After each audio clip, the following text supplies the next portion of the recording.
Hi good morning সবাইকে। তো আজকের ভিডিওটা শুরু করছি সকাল 8টা থেকে, কারণ সেদিন আমি যাচ্ছিলাম কৃষ্ণনগর। তো যাওয়ার পথে আমার পাকা বুড়ির সাথেও দেখা হয়ে গেল।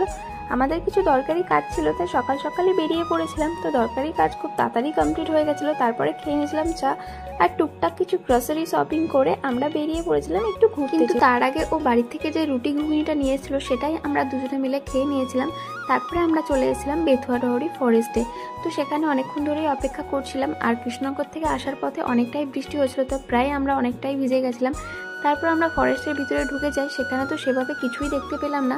তাই এই যে ফেক যে হরিণটা আছে সেটা দেখেই মনটাকে শান্ত। তারপর আমরা ফরেস্টের ভিতরে কিছু ফটো ভিডিও করে আর কয়েকটা পাখি আর ময়ূরকে দেখে বেরিয়ে পড়েছিলাম। আর বেরিয়ে আসার পথে রাস্তার মধ্যে এই গোপাল ঠাকুরটাকে পেয়েছিলাম।